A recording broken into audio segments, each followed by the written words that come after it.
ناظرین، پرانے وقتوں کی بات ہے، یونان میں ایک بادشاہ حکومت کرتا تھا۔ وہ بڑا نیک دل اور دانش مند تھا، اس لیے عقل مند اور حکیموں کا بڑا قدردان تھا۔ خود بھی بہت بڑا عالم تھا اور عالموں کی بہت زیادہ قدر کرتا تھا۔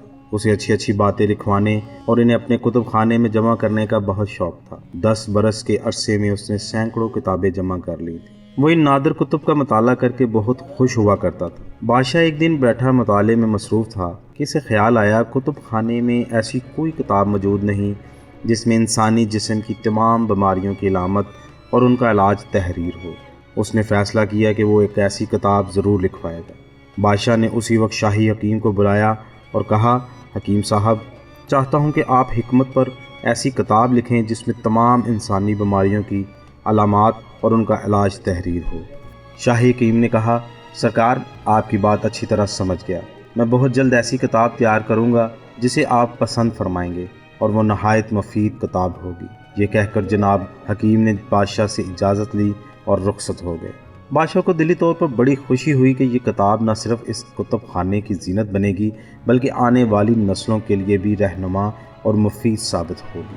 شاہی حکیم نے بادشاہ کے فرمان کے مطابق کتاب لکھنا شروع کر دی۔ سب سے پہلے انہوں نے ایسی تمام بیماریوں کے نام اکٹھے کیے جو انسانوں کو لاحق ہو سکتی تھیں۔ اس کے بعد ان کے علاج اور پرہیز لکھنے کا مرحلہ آیا۔ اس سلسلے میں حکیم صاحب نے ان تمام جڑی بوٹیوں کے نام لکھ ڈالے جو بطور دوا استعمال ہو سکتی تھیں۔ اس کتاب کو تیار کرنے میں 1.5 سال کا عرصہ لگ گیا، مگر حکیم صاحب نے اسے ایک ہی جلد میں تیار کر دیا۔ کتاب مکمل کرنے کے بعد وہ دوبارہ دربار میں گیا اور نہایت ادب و احترام سے بادشاہ سلامت کی خدمت میں پیش ہوا۔ بادشاہ کتاب دیکھ کر بہت خوش ہوا۔ اس نے انعام کے طور پر حکیم کو مالا مال کر دیا۔ شاہی حکیم بھی بہت خوش ہوئے۔ انہیں اس بات کی زیادہ خوشی تھی کہ ان کی محنت کا صلہ کہیں زیادہ بڑھ کر دیا گیا، اور دوسری خوشی اس بات پر کہ ان کی کتاب ایک سچے قدردان کے پاس گئی ہے۔ کچھ عرصے کے بعد وہ قضائے الہی سے وفات پا گئے۔ ناظرین، بادشاہ نے وہ کتاب اپنے مطالعے کے خاص کمرے میں رکھوا دی۔ ایک دن جب وہ فارغ بیٹھا تھا تو اسے اچانک اس کتاب کا خیال آیا۔ اس نے فوراً وہ کتاب منگوائی اور اس کا مطالعہ شروع کر دیا۔ بادشاہ کو شروع ہی سے کتاب بہت پسند آئی۔ اسے نہایت آسان اور سلیس زبان میں لکھا گیا تھا۔ بادشاہ نے بیماریوں کی علامات کے بارے میں پڑھا، پھر ان کے آسان ترین علاج کے بارے میں مطالعہ کیا، اور جن ادویات کے استعمال میں جن چیزوں کا پرہیز تھا انہیں بھی غور سے پڑھا۔ آخر وہ ایک ایسے باب پر پہنچا جس میں لکھا ہوا تھا کیا کیا چیزیں کھانے کے بعد کن کن چیزوں سے پرہیز کرنا چاہیے۔ اس کے بعد لکھا گیا تھا کہ اگر 2 متضاد چیزیں کھا لی جائیں تو ان سے کون کون سی بیماریاں پیدا ہو سکتی ہیں اور انسان کن تکالیف میں مبتلا ہو سکتا ہے۔ یہ باب پڑھ کر بادشاہ بہت حیران ہوا۔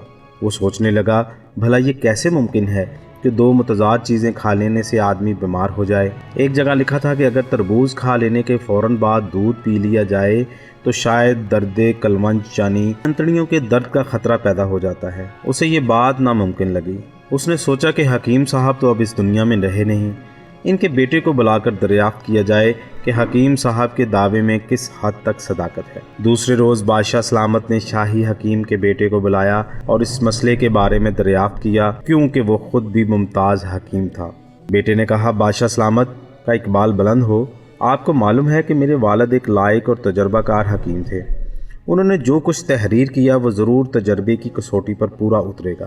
بادشاہ نے کہا، ہم اسے آزما کر دیکھنا چاہتے ہیں۔ حکیم صاحب کے بیٹے نے کہا کہ آپ صبح کسی شخص کو طلب فرمائیں، اسے یکے بعد دیگرے دونوں چیزیں کھلائیں اور پھر اس کا نتیجہ اپنی آنکھوں سے ملاحظہ فرما لیں۔ بادشاہ نے اس کی بات مان لی۔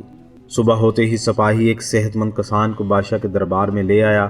بادشاہ نے حکیم صاحب کے بیٹے کو بلا لیا اور اسے کہا کہ کسان کو پہلے تربوز کھلایا جائے، اس کے بعد اسے دودھ پلایا جائے تاکہ وہ دیکھ سکے کہ واقعی یہ درد کلمنج میں مبتلا ہوتا ہے یا نہیں۔ حکم کی فوری تعمیل ہوئی۔ کسان کو پہلے تربوز کھلایا گیا، اس کے 2 منٹ بعد اسے گرما گرم دودھ پلا کر ایک کرسی پر بٹھا دیا گیا۔ 1 منٹ گزرا، پھر 2 منٹ، پھر 3 منٹ، پھر 5 منٹ، جہاں تک کہ آدھا گھنٹہ گزر گیا، لیکن کسان پر کسی قسم کا کوئی رد عمل ظاہر نہ ہوا۔ جب کسان سے پوچھا گیا کہ تمہیں کس قسم کی تکلیف محسوس ہو رہی ہے تو اس نے کہا، بادشاہ سلامت، میں بالکل ٹھیک ہوں اور مجھے کسی قسم کی کوئی تکلیف نہیں۔ بادشاہ نوجوان سے مخاطب ہوا اور بولا، تمہارے والد نے یہ عجیب بات لکھ دی، اب تم نے بھی دیکھ لیا کہ کسان پر ان دونوں چیزوں کا کوئی اثر نہیں ہوا اور وہ بالکل ٹھیک ٹھاک ہے۔ حکیم صاحب کا بیٹا سوچ میں پڑ گیا۔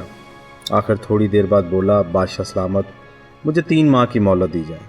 اسی عرصے کے دوران کسان میرے پاس رہے گا۔ 3 ماہ بعد آپ کے سوال کا جواب دوں گا۔ بادشاہ نے اس کی درخواست منظور کر لی۔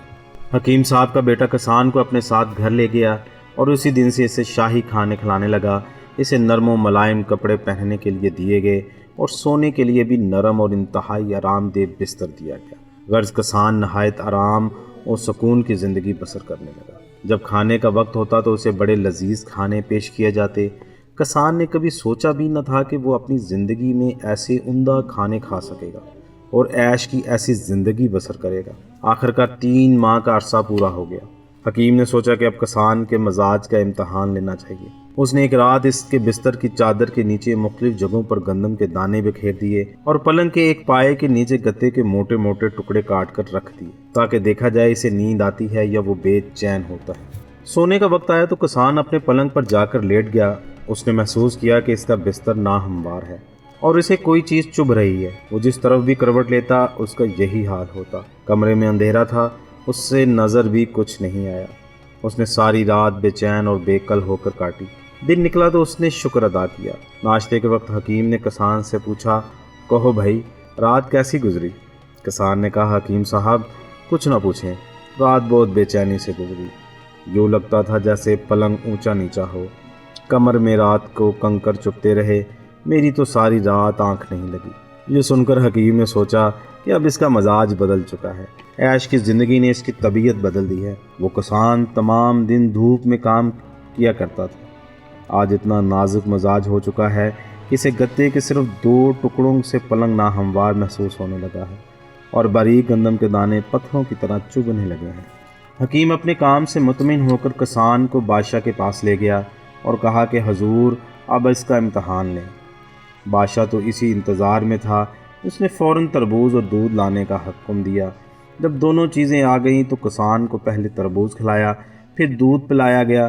ابھی 1 منٹ بھی گزرا نہ تھا کہ کسان کے پیٹ میں شدید درد شروع ہو گیا اور تکلیف کی شدت سے وہ تڑپنے لگا، جہاں تک کہ اس کی حالت غیر ہو گئی۔ بادشاہ اس تبدیلی پر بہت حیران ہوا۔ اس نے حکیم سے پوچھا کہ اس کا کیا سبب ہے؟ اس نے کہا، حضور بات یہ ہے کہ میرے والد نے یہ نسخے بہت سوچ سمجھ کر لکھے تھے۔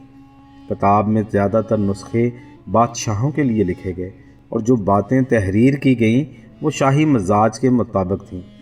اب اس کسان کی بات سن لیں۔ پہلے یہ بڑا محنتی تھا، سخت محنت مشقت کیا کرتا تھا اور اس کا معدہ لکڑ ہضم پتھر ہضم تھا، لیکن جب اسے عیش و عشرت میں رکھا گیا تو یہ نرم اور نازک مزاج ہو گیا۔ شاہی کھانے کھا کھا کر اس کا معدہ پہلے جیسا نہیں رہا۔ آج آپ نے دیکھ لیا کہ تربوز اور دودھ نے اس پر کتنی جلدی اثر کیا اور یہ درد اور تکلیف کی وجہ سے تڑپنے لگا۔ یہ صرف اور صرف آرام طلبی اور محنت نہ کرنے کا نتیجہ ہے۔ کسان جب تک محنت کرتا اور سادہ زندگی بسر کرتا رہا وہ بیماریوں سے دور رہا، لیکن جب وہ محنت ترک کر کے عیش و آرام کی زندگی بسر کرنے لگا اس کی طبیعت میں نزاکت آ گئی اور وہ بہت جلد بیمار ہو گیا۔ بادشاہ نے حکیم کے بیٹے کی بات مان لی اور کسان کے علاج کا حکم دے دیا۔ جو دوست ہمارے چینل پر نئے ہیں ان سے گزارش ہے کہ ہمارے چینل کو سبسکرائب کریں، ویڈیو کو لائک کریں اور بیل آئیکن کے بٹن کو پریس کریں۔